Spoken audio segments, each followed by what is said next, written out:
aos teus pés deixamos nossa vida. A vida de São José revelada à abadesa Maria Cecília Bage. Jesus, Maria e José em Belém. Chegando em Belém, eles se dirigiram imediatamente à gruta onde havia ocorrido o nascimento de Jesus. Foram admiráveis os efeitos sobre José, observados assim que nela penetraram. Ele foi tomado de imenso sentimento de alegria e contentamento, acompanhados de outro tanto de reverência e respeito, por aquele lugar tão santificado. Permaneceu imóvel por algum tempo, beijando então o local onde nascera o Redentor, vertendo copiosas lágrimas de ternura. Beijava seguidamente aquele chão abençoado, primeiro no mundo a acolher o prometido e esperado Messias, e o seu coração flutuava em mares religiosos.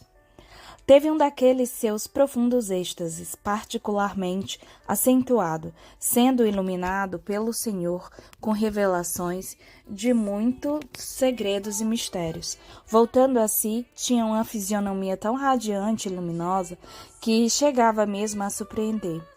Cheio de alegrias, louvou ao Senhor e agradeceu aos benefícios que lhe dispensara. Maria, absorta também em seus pensamentos, viu Jesus muito concentrada em orações ao seu Pai. E todas essas ocorrências convergiam para a imensa satisfação do santo.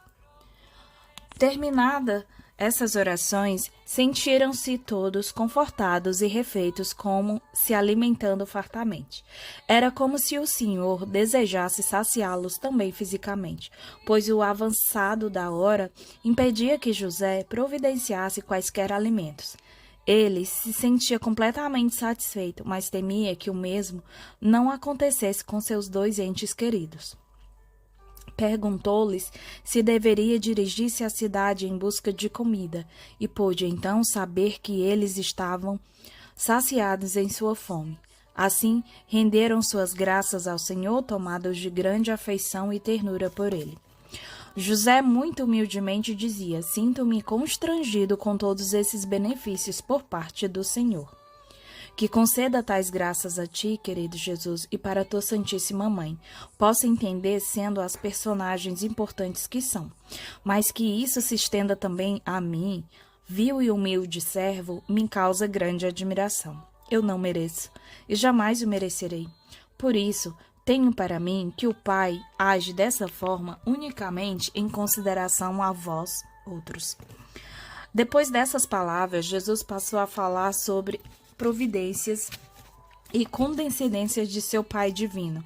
Assunto esse que os absolveu completamente, tais eram a graciosidade e sabedoria com que falava. Eram tão admiráveis que Maria e José foram tomados de profundo respeito em seus corações. E José exclamava: ó querido Jesus, Filho e Senhor, é impossível ouvir tais palavras sem ter atingido profundamente no coração. Ao ouvi-las, todos irão render-se, inclusive os animais irracionais e até mesmo ferozes. São palavras profundamente sábias que penetram no íntimo dos corações e ferem as almas. Espero que todos se tornem presos de amores e que possa conquistar todos aqueles que se encontram em estado de pecado. Com essas palavras, Jesus se mostrou tristonho e acabrunhado, pois sabia perfeitamente quanto imensas seriam a dureza e maldade nos corações daqueles judeus que teriam ocasião de ouvir frequentemente suas palavras, mas que iriam também oferecer imensa resistência a elas, progressivamente mais duras, mais insistentes e mais difíceis de enfrentar. Naquela noite, empregaram o seu tempo, parte orando em conjunto para o Divino Pai, parte repousando. O santo dormia perto da manjedoura, na qual Jesus se deitara tantas vezes para descansar. Não podendo dela afastar-se e vertendo ternas lágrimas, Maria se mantinha no local onde Jesus nascera, e nela se renova as alegrias que havia experimentado durante aquele sublime ato. Jesus se encontrava nas proximidades, orando e fazendo suas súplicas habituais, e oferendas ao Pai Divino em termos da salvação da humanidade. Coros de anjos o acompanhavam e homenageavam cantando glória a Deus nas alturas. Nessa mesma noite, renovaram-se todas as alegrias pelo nascimento do Redentor, e o santo foi tomado de imensa alegria. Na manhã seguinte, rezaram em conjunto como habitualmente, e depois disso, José lhes pediu permissão para ir à cidade em busca dos alimentos necessários, para que então partissem para Nazaré. Teve que esforçar-se muito nessas providências, e então retornou, e eles puderam alimentar-se com o pão e água que trouxera, pois nada mais havia conseguido. Isso preocupava, pois temia que sofresse de fome e de sede. Eles o acalmaram, afirmando-se muito satisfeito com o que havia recebido, pois muito lhes agradava o estado de pobreza, realizadas as necessidades, orações habituais, puderam então partir em direção a Nazaré. José observava a ingratidão mostrada por algumas pessoas em Belém, queixando-se a Jesus da pouca boa vontade mostrada por elas e de seu pequeno sentimento de gratidão. Jesus o acalmava, exortando-o a sofrer com paciência e alegria, até para que se exercitasse na prática das virtudes da compreensão e resignação naquela situação de precariedade de alimentos. Fazia com que o santo se lembrasse de todas as graças que a divina providência lhes havia concedido. E José então se arrependia imediatamente e pedia a Jesus que o perdoasse por não poder conformar-se com as maldades que as pessoas lhe faziam e a sua divina mãe. E dizia: sabes, meu querido Jesus, que é grande o meu desejo que venhas a ser reconhecido e amado por todas as pessoas, e que elas também se mostrem ingratas. Quando as vejo agindo contrariamente, eu tenho um grande desprazer. E Jesus respondia: sabes bem, meu querido Pai, que até agora eu tenho sofrido menos do que o que me está destinado, e que aceito tudo alegre e resignadamente para atender à vontade do Pai e para mostrar o amor que dispensa à humanidade. Portanto, deves imitar-me e agir da mesma forma enquanto te leva a tristeza ao coração. Essas palavras calavam fundo no coração do santo, que se acabrunhava em pensar quanto grande seria ainda os sofrimentos de Jesus. Isso amargava a sua vida, pois o amava muito, com amor profundamente intenso, e a simples ideia de que ele deveria ainda sofrer muito em sua vida fazia com que o seu coração se despedaçasse. Mostrava-se muito aflito e preocupado, até mesmo inconsolável, até que o menino, com as palavras confortantes, o animava e conformava-se e resignava-se à vontade do Senhor. O Senhor então se submetia a tudo o que fosse necessário, e a simples expressão vontade do Pai inclinava sua cabeça em sinal de assentimento.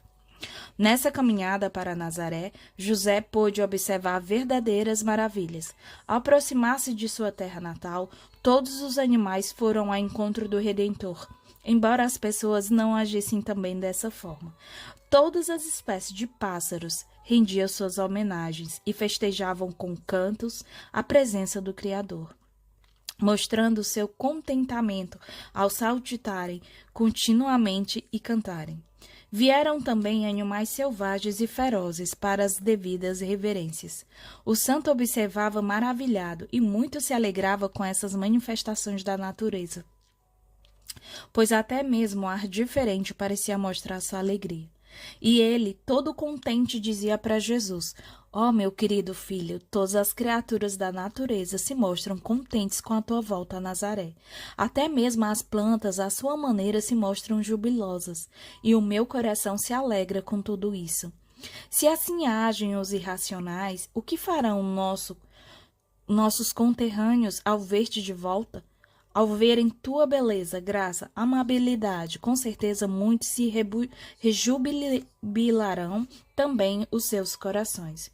Custa passar o tempo, a cada minuto me parece um século para que possamos desfrutar toda essa alegria. Essas afirmações todas José fazia em razão de seu grande amor por Jesus e por desejar ardentemente que fosse reconhecido e amado por todos, além do grande compadecimento que tinha pelo seu próximo, desejando que todos pudessem participar daquela sua alegria em conviver com Jesus. Na verdade, ao se aproximarem eles de Nazaré, todos os habitantes da cidade sentiram uma repentina alegria. Embora não conhecesse exatamente o motivo desse estranho e inusitado sentimento. Tanto que nem deram muita atenção ao fato naquele dado instante. Mais tarde, alguns meditaram a respeito. Foram os mais chegados a Maria e seus vizinhos, gente temente e observadora da lei do Senhor, e então puderam entender que fora chegada do menino Deus que lhes provocara aquelas estranhas sensações de alegria. Jesus, Maria e José caminhavam alegremente por se encontrarem já nas proximidades de sua querida terra natal. Descansavam com certa regularidade, pois se viam verdadeiramente fadigados pela longa jornada feita. Nesses pequenos descansos, usufruíam dos favorecimentos do Senhor, e o santo permanecia muitas vezes naquele seu estado de êxtase, ocasiões em que levantava seus braços para o alto e permanecia totalmente absolvido pelas grandezas providenciadas pelo Senhor. Na verdade, tinha esse hábito desde menino, o de admirar-se com as obras grandiosas de Deus, e o manteve por toda a sua vida, pois sabia ser lá no céu a morada de seu Deus. Dizia então a Jesus, voltando a si: Querido Jesus, apesar de ser grande a felicidade que tenho em olhar-te, em conviver contigo, em desfrutar tua amável presença e ver em ti a divindade oculta, muito me agrada olhar para o céu, e isso enche de júbilo o meu coração. Jesus então lhe dizia: Não há do que admirar-se, pois é lá que habita o meu Pai divino, sentado em seu trono com sua divina majestade. Lá te está também destinado importante lugar, e poderás então ver a face revelada do meu Pai e todas as imensas belezas criadas por ele, além de todos os tesouros da divindade. O santo refeito e muito contente exclamava: Ó céu, quando chegará a hora em que me terei tornado digno de entrar e poder ver o Senhor com sua face revelada? Ó meu Deus! Assim dizendo, passava para aquele seu estado de êxtase, e Jesus se mostrava muito satisfeito em ver aquele clamor de José pela face revelada do Senhor. Ele desejava que chegasse também logo a hora de cumprir sua tarefa de redentor da humanidade, ou seja, a hora de sua paixão e morte, na qual se abririam todas as portas da eternidade e todas as pessoas desfrutariam as imensas alegrias do paraíso.